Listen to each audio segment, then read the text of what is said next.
Welcome back to the channel, everybody. I hope everybody had a great week this week. I am at home, and I had a couple packages come in, and I just want to say that I not only did I get one, but two $20 eBay scores. And I gotta be honest, I was a kid in the candy store, and I had to open them to inspect them to make sure they were what was supposed to be there. So I did bring them down to one box, but let's see what's in the boxes.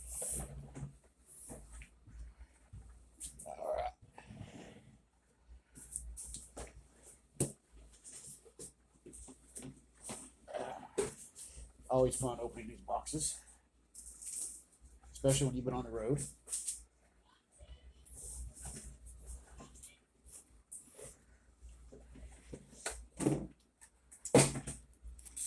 Alrighty, so the first one was a box with a locomotive, tender, and caboose.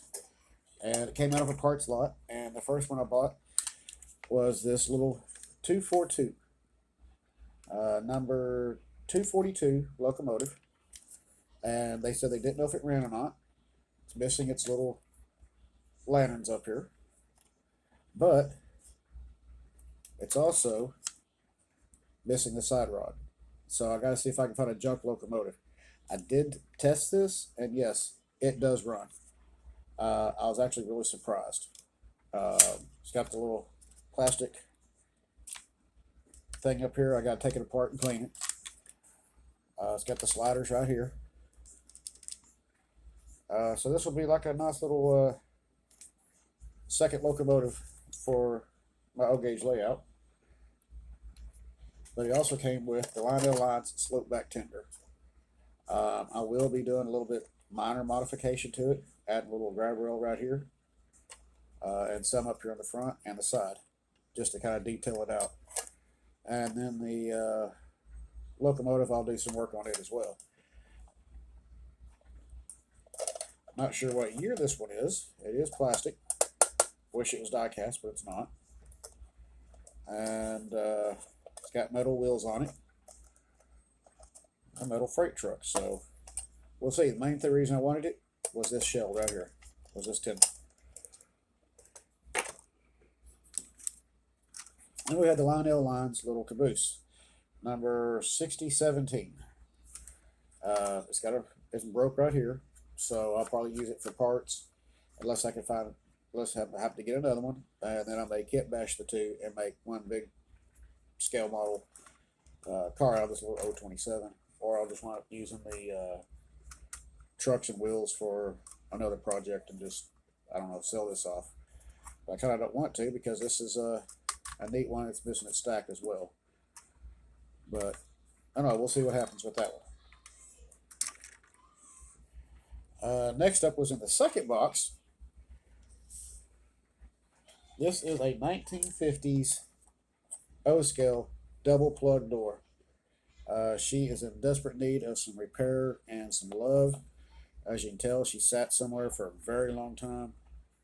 I'm going to have to go to Hobbytown, USA and pick up some parts.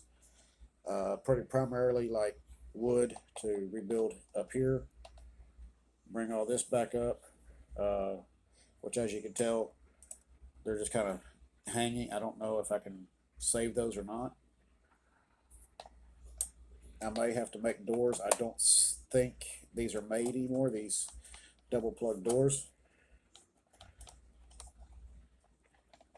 And then I've also got the frame needs to be resecured, and new trucks put on it. So again, the two rail trucks will go up for sale, and I will post those on D.A. Griffith Hobby and maybe see if somebody wants to make a trade. These are some nice models, and I'm looking forward to seeing this one at least be able to be back on the rails as a whole again, even if it's just slightly restored and repainted with a different road name. So that one is going to be one going on the layout once it's done.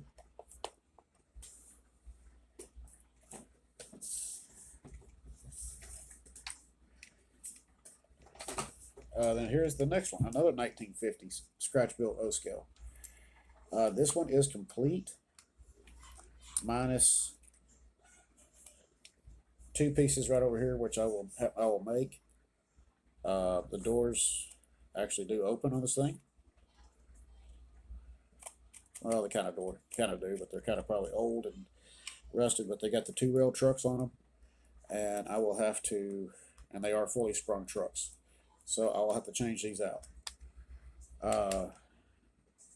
That of course she's in a desperate need of a paint job, along with a new roof walk. So should be an easy fix on this one, and be able to. Somebody's name is on the bottom of it. JAL. Who knows? Uh, figure it's going to be a pretty easy fix on this one and a repaint. I got an idea for a repaint on this one because it's decaled on one side but not on the other, as you can see here. So CB&Q, it's going to go on my roster as X CB&Q. It will be relettered for the NDM. Next up is the main reason why I bought the second lot. And we are talking about the 1950 scratch built Pullman style car that was lettered for the Minneapolis and St. Paul. I'm sorry, St. Louis. It does need some love. It needs new diaphragms, which these right here were actually a canvas material. And I don't even know if I can even find any of those canvas materials anymore. Very, very nicely done. Very well modeled. This truck is going to have to be replaced. I don't think, yeah, it'll have to be replaced because it's just in there. There's just no, I don't think I can get parts for that one anymore. Nice clear windows in it. On the bottom side, I will have to replace these two braces. That's not a big deal. And next thing was, it was actually kind of cool. I mean, you look inside, it looks kind of blank on that end because you can't see through it. If you try to look through this end, I don't know how well you can see it, but there is actually corridors and actual detailing on the inside of this. I do have one of the steps. I have found them on eBay for about $14 for the steps, so that's not bad.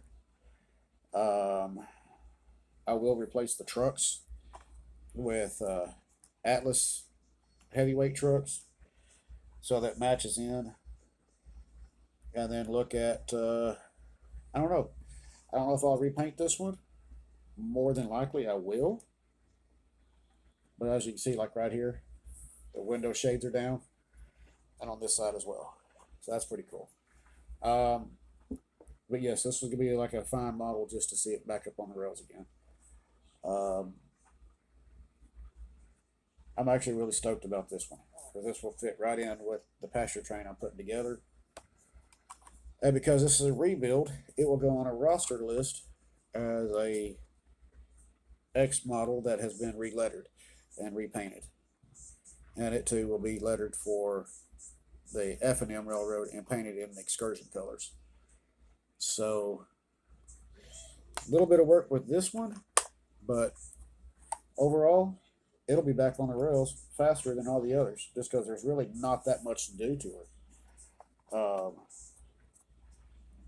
Again, I will be putting the hard mount Katy couplers and everything up for sale, so that's definitely going to play a big part. I'm not really too sure how I'm going to light it up, or if I will even light it up.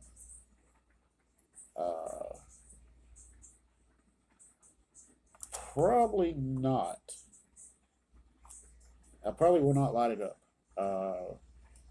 Just because I don't want to have to I don't want to have to tear it apart to put her back to work. So I think overall a rebuild and on a roster list every car that gets repainted for the excursion train or gets rebuilt or built will be on a handwritten roster that I'll be putting together. And any custom locomotive custom builds will also go on that roster as well. So, one here. Sorry about that. That was irritating. But, uh, and that way, my kids will always know, what was done and for what reason.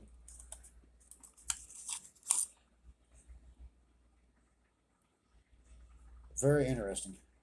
I just pulled that out of the inside. And I have no idea what it is, but it's been stained.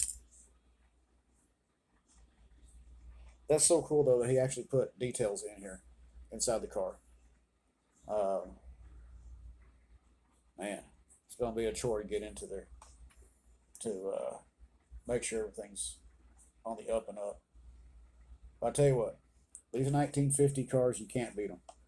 They're still around. They were heavy built and just absolutely beautiful, beautiful designs that people put their love and work into, and that's what really got me into wanting to scratch build my kinky Shero cars. So, one more for the train, and yeah, she's gonna get rebuilt and put back on the rails and running just as smooth as the day she was built by the original owner. I don't know who the original owner is, but whoever built it, hey man, thank you. Absolutely love the car.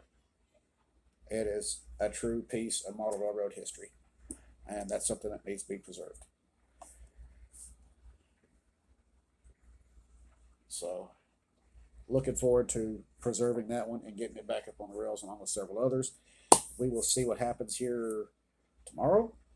I have a parts lot that I bid $10 on. Nobody's bid on it yet. I hope I still have it. And if I do, then I have scored a third one for less than $20. Shipping on it was like $8, something like that. So less than $20, I will get a parts lot that will also help rebuild some of these other cars and some of the other box cars up there. So we'll see. We'll see if we get the lot or not. As always, keep the shiny side up, rubber down. I'll see you on the road. And please, as always, be safe this weekend. I want to see each and every one of you back. Take it easy. Good night.